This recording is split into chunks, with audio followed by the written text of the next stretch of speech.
The restaurant sat on the corner of Madison Avenue, tucked between a jewelry store and a private art gallery. From the outside, you could see the soft, golden light through the windows. The kind of light that made everything look expensive. Inside, crystal chandeliers hung from the ceiling, like frozen waterfalls. White tablecloths covered every table, pressed so perfectly that not a single wrinkle dared to show. This was the Sterling Room, one of the most exclusive dining spots in all of Manhattan. The people who ate here didn't check prices on menus. Most of them had never checked a price in their lives. Elena had worked here for 3 years. 3 years of carrying heavy trays through the dining room. 3 years of smiling at people who looked right through her. 3 years of saying, "Yes, sir," and, "Of course, madam," while her feet ached and her back screamed for rest. She was 32 years old. With dark hair she kept pulled back in a tight bun, and hands that were always moving, always busy. The other servers liked her because she never complained, never caused drama, and always covered shifts when someone called in sick. The managers liked her because she was invisible, in exactly the right way. She appeared when needed and disappeared when not. That was the job. Really. To exist without existing. To serve without being seen. But Elena had not always been invisible. 20 years ago, on an island surrounded by warm blue waters, a little girl sat at a piano for the first time. She was 7 years old, and her grandmother had saved money for 2 years to buy that piano. It was old and slightly out of tune, with 3 keys that stuck when you pressed them. But to Elena, it was the most beautiful thing in the world. She remembered touching those keys, feeling the cool smoothness under her small fingers. When she pressed down and heard that first note ring out, something inside her woke up. It was like a door opening in her chest, a door she didn't even know was there. Her grandmother saw it immediately. The way the child's eyes went wide. The way her whole body leaned toward the instrument like a flower turning toward the sun. "You feel it," her grandmother said. It wasn't a question. Elena nodded, unable to speak. From that day forward, music became everything. Her grandmother found a teacher, an old man who had once played in concert halls across Europe before returning to his homeland. He recognized Elena's gift within the first lesson. Some children had to be taught to love music. Elena already loved it. She just needed to learn its language. By the time she was 10, she could play pieces that adults struggled with. By 12, she was giving small performances at local events. By 15, she had earned a full scholarship to the Havana Conservatory, the most prestigious music school on the island. Those years at the conservatory were the happiest of Elena's life. She woke up every morning knowing exactly who she was and exactly what she was meant to do.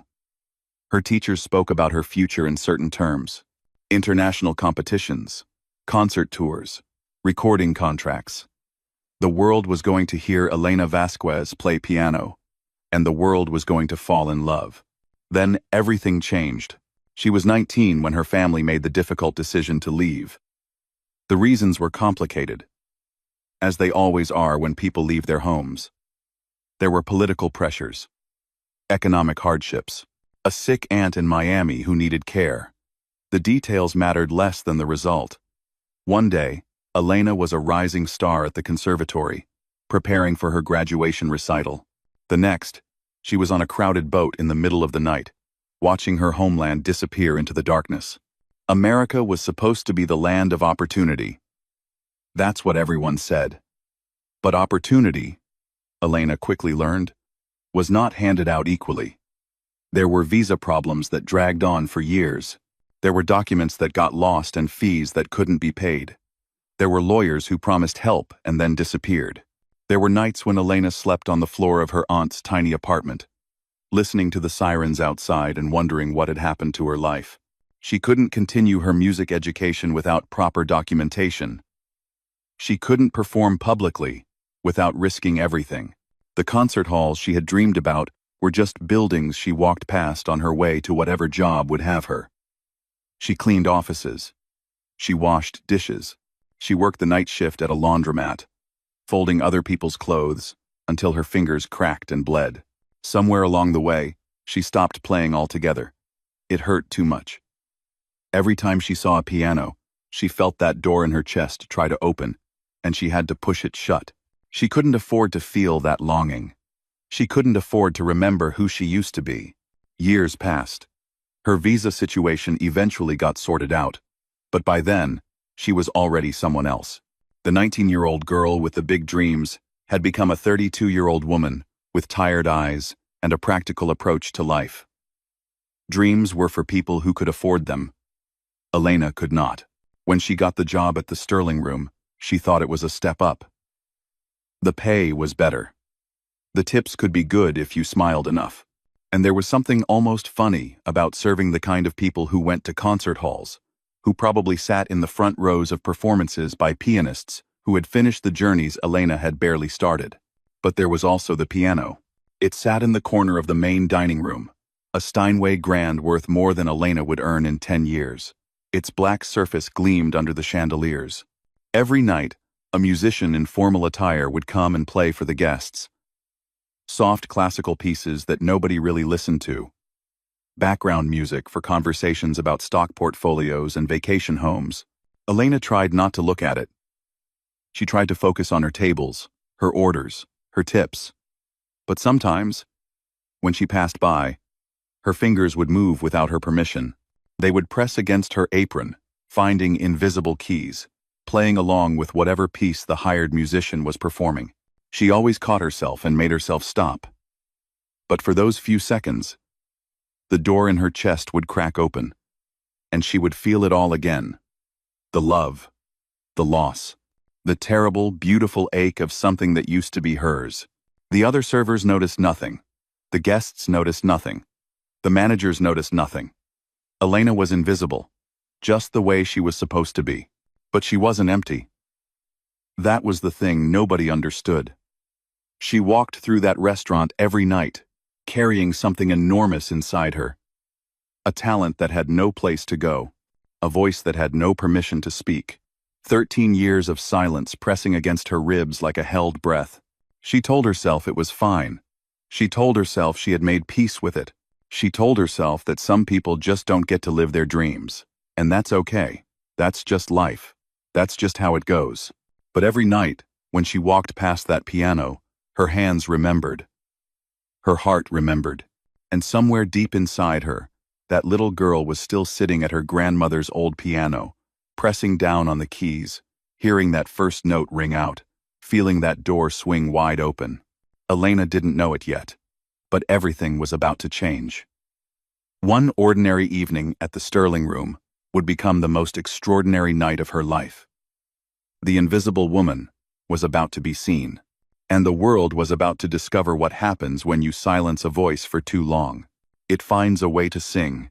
It was the last Friday of November, and the Sterling Room was preparing for its biggest event of the year, a private dinner honoring Richard Harrington, one of the most powerful men in the classical music world. For 40 years, he had discovered talent, launched careers, and shaped the entire industry. Pianists, violinists, cellists, they all dreamed of catching his attention. One nod from Richard Harrington could change everything. One handshake could open doors that stayed locked for everyone else. Tonight, 40 of New York's most important people would fill the private dining room. Music critics, gallery owners, orchestra directors, the kind of people who decided what was art and what wasn't. The kind of people who could make you famous or keep you unknown forever. Elena arrived at work 2 hours early. The entire staff did. There were extra flowers to arrange. There, extra silverware to polish. Extra everything. The manager, a thin man named Mr. Bellini, who always smelled like expensive cologne, walked through the dining room, inspecting every detail. He adjusted a napkin here, moved a candle there. His forehead was shiny with sweat, even though the room was cool. "This has to be perfect," he kept saying. "Perfect. Do you understand? One mistake, and we're finished." Finished. Elena understood. She had worked enough of these events to know how the rich operated. They noticed everything and forgave nothing. a water glass with a smudge, a fork placed at the wrong angle. These tiny things mattered to them in ways that regular people couldn't understand. The piano had been tuned that morning by a specialist who charged $500 an hour. The hired pianist for the evening was a man named Gregory Chen, a professional who played at high-end events all over the city. He wasn't famous, but he was reliable. He showed up on time, played the right pieces, and never made mistakes. That was all that mattered for background music. By 6 o'clock, everything was ready. The tables sparkled.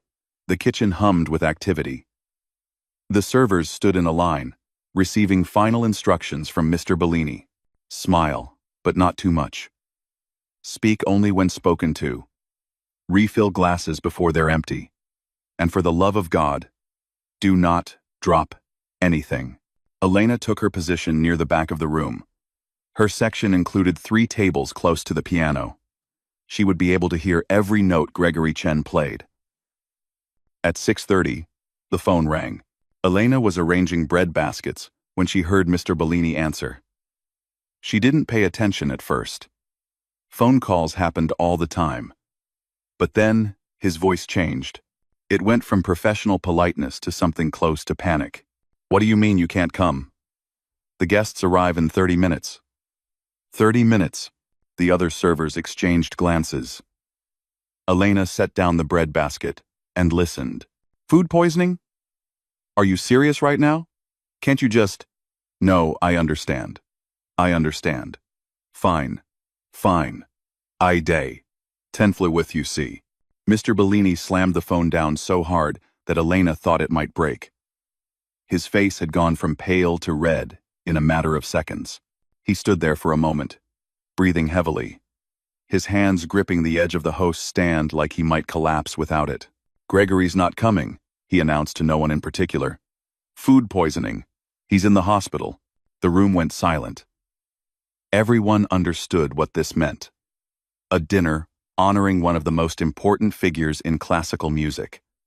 And there would be no music. Richard Harrington would sit in a silent room. The Steinway would sit there untouched, useless, almost mocking them with its presence. Mr. Bellini started making calls. One after another, getting more desperate with each attempt. Every pianist he knew was either booked, out of town, or not answering. He tried music schools, talent agencies, even a jazz club downtown. Nothing. Nobody could come on such short notice. Elena watched him spiral. She watched his hands shake as he dialed number after number. She watched hope leave his face, one phone call at a time. And then something strange happened. Her feet started moving before her brain caught up. She was walking toward Mr. Bellini, weaving between tables, her heart pounding so hard she could feel it in her throat. Every step felt like walking through water. Heavy, slow, unreal. What are you doing? A voice in her head screamed. Stop. Turn around. Go back to your bread baskets. You are a waitress. You are invisible. You are nobody. But her feet kept moving. She stopped in front of Mr. Bellini. He didn't notice her at first. He was staring at his phone, scrolling through contacts, muttering under his breath. Mr. Bellini. He looked up, annoyed. What? I'm busy. Whatever it is, handle it yourself. I can play. The words came out quiet, almost a whisper. Elena wasn't even sure she had said them until she saw his face change. The annoyance shifted to confusion. Excuse me, I can play the piano. I can do the event. He stared at her like she had just spoken a different language. Like the words made no sense in that order. A waitress. The piano. Playing for Richard Harrington. Then he laughed. It wasn't a mean laugh exactly. More like the laugh of a man who thinks he's misheard something ridiculous. He shook his head and went back to his phone. Very funny. Now please, I need to focus. I'm not joking. Something in Elena's voice made him look up again. She stood very still, her hands clasped in front of her, her eyes steady. She didn't look like someone making a joke. She looked like someone standing at the edge of a cliff, deciding whether to jump. "You play piano," Mr. Bellini said slowly, like he was talking to a child. "Yes." "Where? When? You've worked here for 3 years. You never mentioned this." "I studied at the Havana Conservatory. 12 years. I was going to be a concert pianist before I came to this country." Mr. Bellini's eyebrows went up. The Havana Conservatory was not a small-time music school. Even he knew that. But still, this was insane. A waitress filling in for a professional pianist at the most important event of the year? "This isn't some birthday party," he said. "These people know music. Richard Harrington has discovered more talent than you've ever heard of. If you go out there and embarrass us, it's over. For you, for me, for everyone." "I know. Do you? Do you really understand what's at stake? Do you really understand what's at stake?" Elena thought about the last 13 years. The silence. The invisible keys she played against her apron every night. The door in her chest that she kept pushing shut, over and over, because it hurt too much to let it open. "I understand," she said. "But I can do this. I know I can." Mr. Bellini looked at his phone. Then, at the piano. Then, at the clock on the wall. 22 minutes, until guests arrived. No other options. No backup plan. Just a waitress with a crazy claim and the biggest gamble of his career. "If you fail," he said quietly, "you're fired. Immediately. I won't be able to protect you." I won't fail." He stared at her for a long moment. Then, he sighed. A sound of complete surrender. "Go, clean yourself up. Do something with your hair." Elena nodded and turned toward the staff room. Her legs felt weak. Her hands were trembling. She had just volunteered to do something she hadn't done in 13 years, in front of people who would know immediately if she wasn't good enough. But underneath the fear, something else was happening. The door in her chest was opening. Not being forced shut this time. Opening wide. For the first time in over a decade. In the staff room, she looked at herself in the mirror. Same tired face. Same dark hair, pulled back tight. Same uniform she wore every day. But her eyes looked different somehow. There was something in them that hadn't been there this morning. She took down her hair and let it fall around her shoulders. She washed her face and dried it with a paper towel. She took off her apron, folded it neatly, and set it on the bench. Then she walked back out into the dining room. The Steinway was waiting for her, black and gleaming and terrifying. She approached it slowly, like approaching an old friend she had abandoned, an old friend who had every right to be angry. She sat down on the bench. The leather was cool beneath her. She placed her hands above the keys, not touching them yet, just hovering, feeling the space between her fingers and the ivory. 13 years.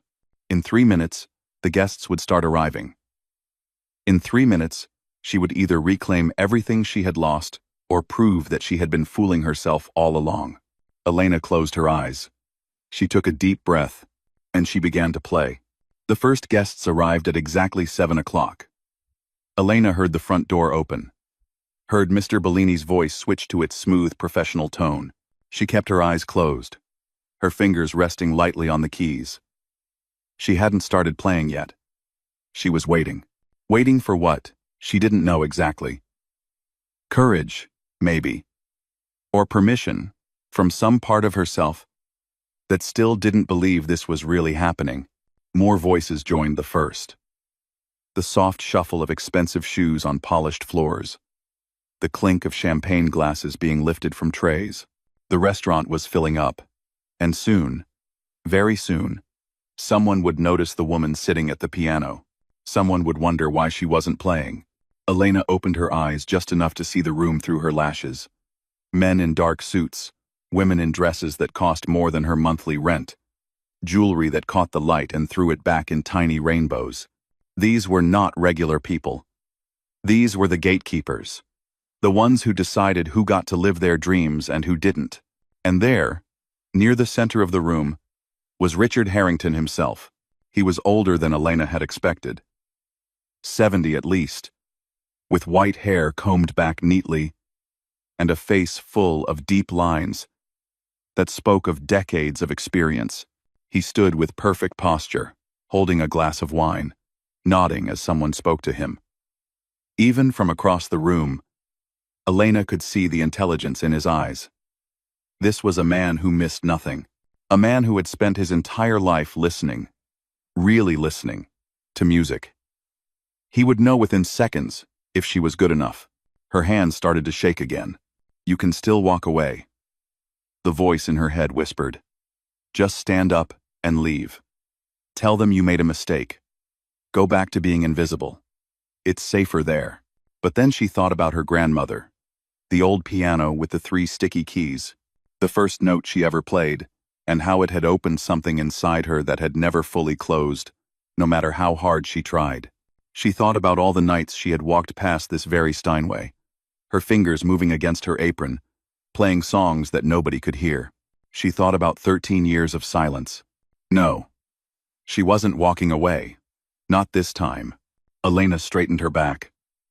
She placed her fingers on the keys, feeling their weight, their coolness. And then she began. She chose Chopin's Ballade No. 1-inch G minor. It was the piece she had been preparing for her graduation recital at the conservatory. The recital she never got to perform. The piece that had lived inside her for 13 years, waiting. The first notes were soft, gentle, almost hesitant, like a question being asked in a quiet room. Elena's hands moved across the keys, and for a moment, she was terrified. The muscle memory was there. But was it enough? Could she still do this? Could she still be who she used to be? And then something happened. The music took over. It was like stepping into a river and letting the current carry you. Elena stopped thinking about her hands, stopped worrying about the notes, stopped being afraid. The music flowed through her like it had been waiting all these years, building up pressure behind a dam that had finally broken. The Chopin Ballade is not an easy piece. It requires technical skill, yes, but more than that, it requires emotion. It tells a story without words, a story of longing and loss, of hope and heartbreak. It builds and falls and builds again, taking the listener on a journey they didn't know they needed to take. Elena played it the way she had always played it, with everything she had, every year of training, every night of dreaming, every morning of waking up and remembering that she would never perform again. All of it poured through her fingers and into the keys and out into the room. Something changed in the air. She could feel it even with her eyes closed.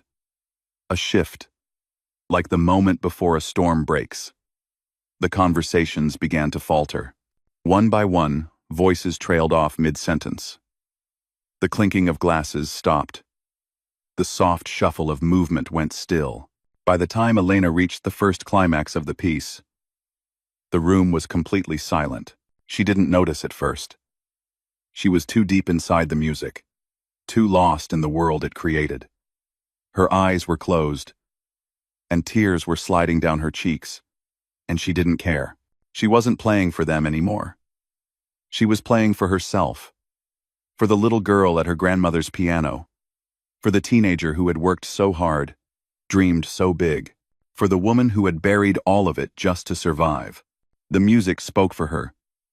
It said all the things she had never been able to say, about loss, about sacrifice, about the terrible cost of giving up something you love. Across the room, Richard Harrington had stopped mid-conversation with a senator. His wine glass hung forgotten in his hand. His eyes were fixed on Elena with an intensity that made the people around him uncomfortable. They had never seen him look at anyone that way. Not in 40 years. The piece built toward its final section. Elena's hands flew across the keys, the notes coming faster now, more urgent, more desperate. This was the heart of the ballade, the moment where everything crashes together, where the story reaches its peak and then breaks. She played it like her life depended on it. Because in a way, it did. The final notes rang out, hanging in the air like a held breath.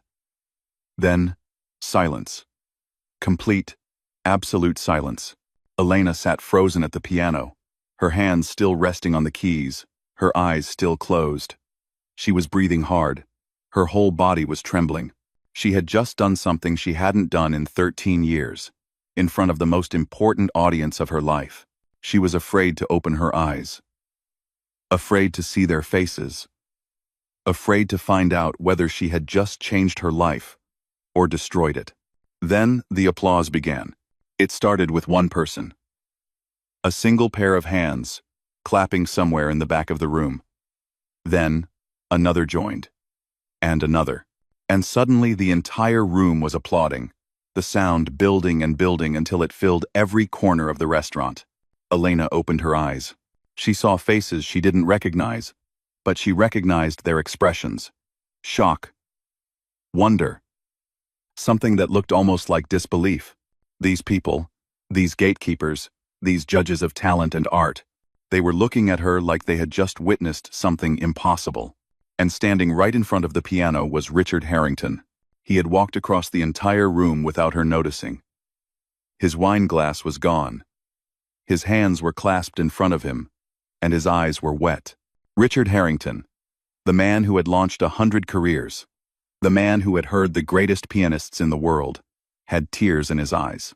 "Who are you?" he asked. His voice was rough, thick with emotion. "Where did you come from?" Elena didn't know what to say. Her throat was tight. Her heart was pounding. She was still half inside the music, still half in that other world where nothing existed except the notes and the keys and the story they told. "I work here," she finally managed. "I'm a waitress." Richard Harrington stared at her. Then he laughed. Not a mocking laugh, but the laugh of someone who has just discovered something unbelievable. "A waitress," he repeated. "A waitress. Who plays Chopin like that?" Behind him, the room was still buzzing. People were whispering to each other, asking questions, trying to figure out what had just happened. Mr. Bellini stood near the back wall, his face completely white, his mouth hanging open. Elena looked down at her hands. They were still shaking. But for the first time in 13 years, they felt like they belonged somewhere. They felt like they had finally done what they were made to do. "What's your name?" Richard Harrington asked. "Elena. Elena Vasquez." He nodded slowly, like he was committing it to memory, like he would never forget it. "Elena Vasquez," he said. "I think we need to talk." The room was still watching. 40 of the most important people in New York's cultural world, all staring at a waitress who had just played her way out of invisibility. Elena didn't know what would happen next. She didn't know if this moment would change anything, or if she would wake up tomorrow and find herself right back where she started. But right now, in this moment, she knew one thing for certain. The door in her chest was wide open, and she was never going to close it again. The rest of the evening passed in a blur. Elena played 3 more pieces. Each one met with the same stunned silence, followed by enthusiastic applause. Between songs, she caught glimpses of the guests watching her, whispering to each other, pointing in her direction. She had become the center of attention in a room full of people who were used to being the center of attention themselves. When the dinner finally ended and the last guest said goodbye, Elena felt completely empty. Not in a bad way. More like a vessel that had poured out everything it contained. She sat at the piano bench, too exhausted to move, staring at the keys that had just changed her life. Mr. Bellini approached her slowly. He looked like a man who had just survived an earthquake. His tie was loose. His hair was messy. And his eyes were wide with something between relief and disbelief. "I don't know what to say," he admitted. "I thought we were ruined. I thought this night would end my career." He paused, shaking his head. "You were incredible. Absolutely incredible." Elena nodded but didn't speak. She didn't have the energy for words. "Mr. Harrington wants to see you." Mr. Bellini continued. He's waiting in the private lounge. He asked me to send you there when you're ready. Elena's heart, which had finally started to slow down, began racing again. Richard Harrington. The man who had discovered more musical talent than anyone alive. The man who could open any door in the classical music world with a single phone call. He wanted to talk to her. She stood up slowly, her legs unsteady beneath her. The private lounge was a small room at the back of the restaurant, reserved for VIP guests who wanted privacy. Elena had served drinks there hundreds of times, but she had never been invited as a guest. She pushed open the door and found Richard Harrington sitting in a leather armchair, a cup of coffee in his hands. He looked up when she entered and gestured to the chair across from him. Please, sit down. Elena sat. The chair was soft and comfortable, nothing like the hard bench she was used to. She folded her hands in her lap and waited, not sure what to expect. Richard Harrington studied her for a long moment. His eyes were sharp, searching, like he was trying to see past her face and into something deeper. Tell me everything, he said finally. Where you trained, how you ended up here, all of it. So Elena told him. She told him about her grandmother and the old piano with the sticky keys. She told him about the conservatory, about her teachers, about the future everyone said she would have. She told him about leaving her country, about the visa problems, about the years of struggling just to survive. She told him about the silence, the 13 years of not playing, the way she had tried to bury that part of herself because it hurt too much to remember. Richard Harrington listened without interrupting. When she finished, he set down his coffee cup and leaned forward. Do you have any idea what you did tonight? He asked. Elena shook her head. I've been in this business for 40 years. I've heard thousands of pianists, conservatory graduates, competition winners, child prodigies. Most of them are technically perfect. They hit every note, follow every tempo marking, do everything exactly right. He paused. But that's not music. That's just playing. What you did tonight was something else entirely. He leaned back in his chair, his eyes never leaving her face. You made people feel something. You made them remember why music matters. Half the people in that room were crying by the end of your first piece. These are people who attend concerts every week, who think they've heard everything. And you made them cry. Elena didn't know what to say. Her throat was tight, and she could feel tears building behind her eyes again. I want to help you, Richard Harrington continued. I have connections. Lawyers who can sort out any remaining visa issues. Agents who can book performances. I can get you auditions with orchestras, introduce you to conductors, set up a showcase concert that will put your name on the map. He reached into his jacket pocket and pulled out a small white card. His name was printed on it in simple black letters, along with a phone number. Call me Monday morning. We'll start figuring out the details. Elena took the card. It felt light in her hand, just a small piece of paper, but it represented something enormous. A chance. A real chance at the life she had given up on 13 years ago. She should have been thrilled. She should have been jumping up and down, crying tears of joy, thanking him over and over. But instead, she felt something else. Something unexpected. Fear. It crept up slowly at first, then all at once, flooding through her chest like cold water. She stared at the card in her hand and felt her fingers start to shake. Is something wrong? Richard Harrington asked. Elena looked up at him. She wanted to smile, wanted to say everything was fine, wanted to be the grateful, excited person she was supposed to be. But she couldn't lie, not after everything that had happened tonight. I'm scared, she admitted. He raised an eyebrow. Of wanting this. Her voice cracked, and she had to stop for a moment to steady herself. I spent 13 years teaching myself not to want it. 13 years convincing myself that it was over, that I needed to move on, that hoping for something like this would only hurt me. And I got good at it. I got good at not wanting. She looked down at the card again. But tonight, When I played, I felt everything come back. All the dreams, all the hope, all of it. And now you're offering me this chance, and I should be happy, but all I can think about is what happens if it doesn't work out. What happens if I let myself want this again and it gets taken away? I don't know if I can survive that twice. The room was quiet. Richard Harrington didn't respond right away. He just sat there, watching her, his expression unreadable. Finally, he spoke. "Can I tell you something about myself?" Elena nodded. "When I was 23 years old, I wanted to be a concert pianist. I trained for years. I was good, too. Not great, but good.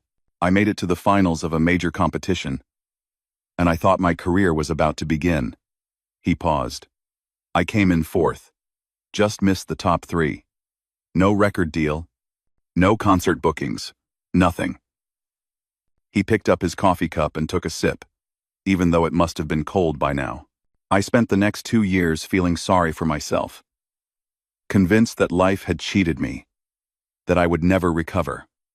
And then one day, I realized something. My dream of being a performer was over, but my love for music wasn't. So I found another way. I started managing artists, discovering talent, helping other people achieve what I couldn't. And you know what? It turned out to be exactly what I was meant to do." He set down the cup and looked at her directly. "The point is, life doesn't always give us what we want in the way we expect. Sometimes, doors close, and we have to find new ones. But the worst thing, the absolute worst thing you can do, is stop walking toward the light just because you're afraid of the dark." Elena felt tears sliding down her cheeks. She didn't wipe them away. "What if I fail?" she whispered. "Then you fail. And you get up, and you try again, or you find another path. But at least you'll know. At least you won't spend the rest of your life wondering what might have happened if you had been brave enough to try." He stood up and extended his hand. "Call me Monday. Or don't. The choice is yours. But I hope you choose to stop being afraid." Elena shook his hand. His grip was warm and firm. Then he was gone, and she was alone in the private lounge, holding a small white card that contained an entire future. She sat there for a long time after he left. The restaurant grew quiet around her as the staff finished cleaning up and went home. Mr. Bellini poked his head in once to check on her, then quietly retreated. Elena thought about everything. The little girl at the piano, the teenager with big dreams, the woman who had learned to stop wanting, and now this moment, this choice, this terrifying opportunity. She thought about what Richard Harrington had said, about walking toward the light even when you're afraid of the dark. She looked at the card one more time. Then she put it carefully in her pocket, stood up, and walked out into the night. She didn't know what she would decide. But for the first time in 13 years, she was letting herself think about it. And that, all by itself, was a kind of miracle. Elena didn't sleep that night. She lay in her small bed in her small apartment in Queens, staring at the ceiling, listening to the sounds of the city outside her window. Cars honking, sirens wailing in the distance. The neighbor's television, playing through the thin walls. The business card sat on her nightstand. She had looked at it probably 50 times since coming home. Richard Harrington's name, in black letters. A phone number that could change everything. Her roommate, a young woman who worked at a bakery down the street, had stayed up late listening to Elena tell the whole story. When Elena finished, her roommate had grabbed her by the shoulders and shaken her gently. "Are you crazy? Call him right now. Wake him up, if you have to. This is the chance of a lifetime." But Elena couldn't explain why it wasn't that simple. How do you describe the weight of 13 years of silence? How do you explain what it feels like to want something so badly that you had to kill that part of yourself just to keep breathing? "What are you so afraid of?" her roommate had asked. Elena had thought about it for a long time before answering. "I'm afraid of becoming that person again. The one who hopes, the one who dreams. Because when you hope and dream, You can be destroyed. And I've already been destroyed once. I don't know if there's enough of me left to survive it happening again. Her roommate had gone to bed after that, leaving Elena alone with her thoughts. Now, in the quiet darkness of early morning, Elena made a decision. She was going to call. Not because she wasn't afraid. She was terrified.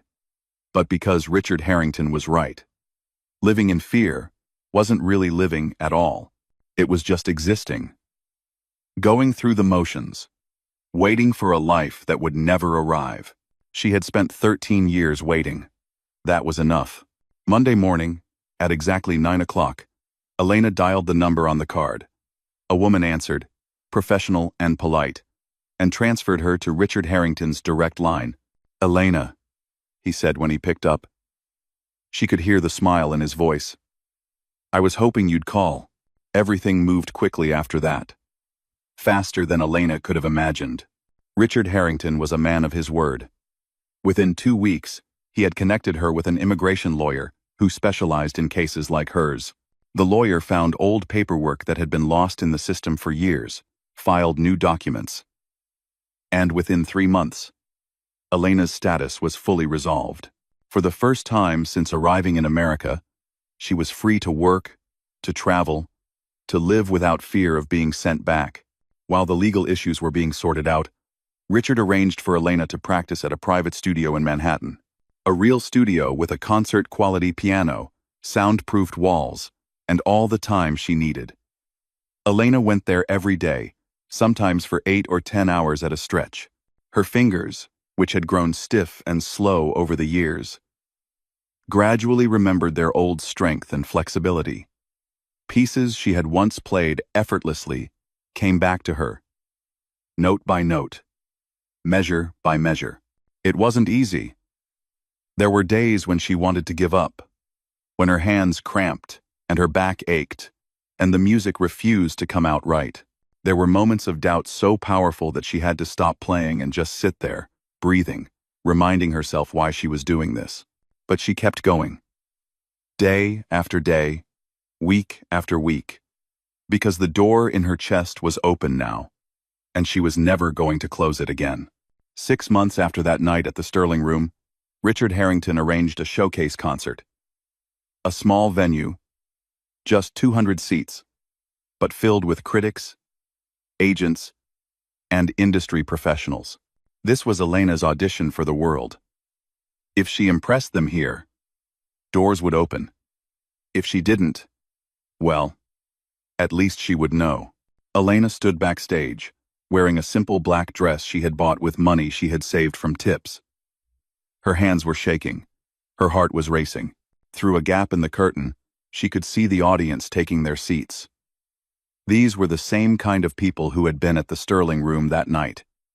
The gatekeepers, the judges, the ones who decided who got to live their dreams. A stagehand touched her arm. 5 minutes. Elena nodded. She closed her eyes and thought about her grandmother. The old piano with the sticky keys. The first note she ever played. She thought about all the years in between. The struggle, the silence, the slow death of hope, and then the resurrection. The night she had walked to that Steinway and sat down and remembered who she was. You've already done the hard part, she whispered to herself. You already survived. This is just playing piano. You've been doing that your whole life. The stagehand returned. It's time. Elena walked onto the stage. The lights were bright. So bright that she couldn't see individual faces in the audience. Just shapes, shadows, the sense of people watching and waiting. She walked to the piano, sat down on the bench, and placed her hands on the keys. She chose the same piece she had played that night at the Sterling Room. Chopin's Ballade. No. 1-inch G minor. The piece that had been waiting inside her for 13 years. And she played. The concert was a triumph. Critics used words like extraordinary and transcendent, and the most emotionally powerful piano performance in years. Agents approached her backstage with business cards and offers. Orchestra directors invited her to audition. The whole industry seemed to wake up to the fact that someone special had arrived. Within a year, Elena Vasquez was performing at Carnegie Hall. She stood on that legendary stage, looking out at an audience of 2,000 people who had paid to hear her play. The same stage where the greatest musicians in history had performed. The same stage she had dreamed about as a teenager in Havana, before everything fell apart. She played the Chopin Ballade again. It had become her signature piece, the song that everyone associated with her story.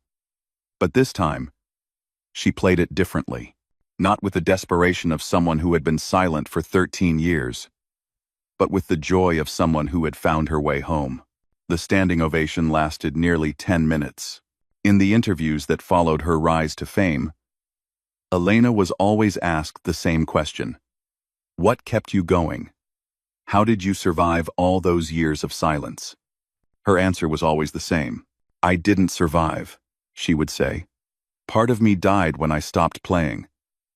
I just didn't realize it until I started again. She used her platform to advocate for other immigrant artists, people with extraordinary talents, who were trapped in systems that didn't see their value. She started a foundation that provided scholarships and legal assistance. She spoke at universities and conferences about the human cost of invisible barriers. And every few months, she went back to the Sterling Room, not as a waitress anymore. The staff barely recognized her now, this elegant woman in expensive clothes who walked in through the front door like she owned the place. But Elena remembered. She remembered every table she had served, every tray she had carried, every night she had walked past that piano, with her fingers moving against her apron. Sometimes, if the evening was quiet and the manager agreed, she would sit down at the Steinway and play. Not for the wealthy guests who filled the dining room, but for the staff, the servers and the busboys and the dishwashers, the invisible people who carried the whole place on their backs. She played for them because she had been one of them, because she knew what it felt like to be overlooked, underestimated, dismissed, because she wanted them to know that their stories mattered too, even if the world hadn't noticed yet. There are extraordinary people everywhere, she told a reporter once. Serving your coffee, cleaning your office, driving your cab. The only difference between them and me is that someone finally stopped long enough to listen. Elena Vasquez had been invisible for 13 years. A waitress. A nobody. A woman with a buried dream and broken hope, but she had found her way back to the music, back to herself, back to the little girl at her grandmother's piano, pressing down on the keys, hearing that first note ring out, feeling the door in her chest swing wide open. And now the whole world was listening. Some stories don't have happy endings. Some dreams die and stay dead. But every once in a while, if you're brave enough to try again, life surprises you. Elena's story was proof of that. A waitress sat down at a piano one night when no one else could play, and magic happened.